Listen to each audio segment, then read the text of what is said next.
parable presentation has always been able to produce such exceptional results for me, because to begin with, parable presentation since the beginning had this very interesting value proposition to make to the audience, that everybody who went through the initiative had a different thing to say about it.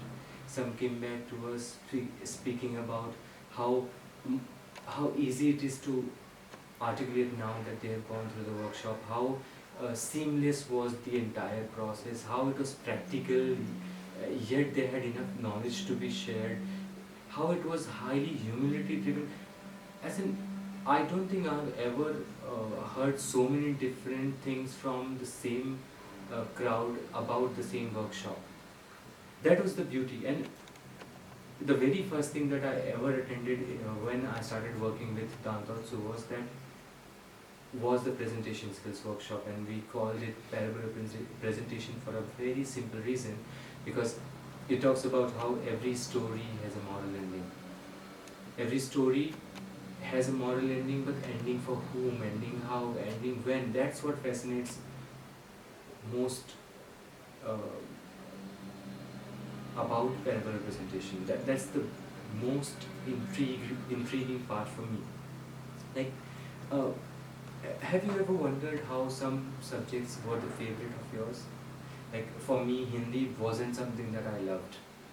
At the same time, I know so many other kids in my school who loved Hindi. What was different? That's what is intriguing. How did the teacher manage to make things interesting for one set of kids but not interesting enough for everybody to pay attention to? At the same time, some subjects were highly intriguing for everybody at the same level. They all were interested. We all used to look forward to such subjects. One of the most important part of my life or school life was that I used to feel so empowered whenever I attended mathematics as a subject. Now, what changes, how it happens is a science in itself. I recently, while researching on certain facets of presentations, came across a phrase by one of the leaders that says, presentation is a topic that can be discovered and rediscovered as many number of times as you want. Now, everything to do with communication has most amount of input that comes from people as feedback. The response that you get from your communication determines the effectiveness of your communication, no matter which context you are in, no matter where do you speak, no matter how, when. Everything else is one notch less important than what the response you get from people. Now, when I became more and more aware of those elements, whenever I questioned, most amount of responses used to come, you are responsible for your own focus, for your own attention. I'm like, for me that was highly disheartening, if I may say, because the phrase that we used to use to describe that is, you're no more a kid.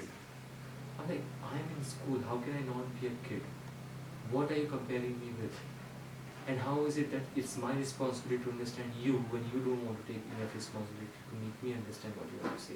Now, as an audience, I can question that when I become a presenter myself, then that becomes my primary responsibility. And when I'm in a power position, it becomes easy to make people sit and listen to me. But when I'm not, that's when the true test comes. I also feel when in power position, it becomes rather important, because then that becomes my signature, that becomes my style, that becomes my future prospect. Because, see, growth, prosperity, everything since long time has been around communication. We don't fight anymore, we don't have hunting grounds where we can decide who's powerful enough. So all that we have as tool is communication. And that's what presentation skills in the form of parable presentation communicates, talks about.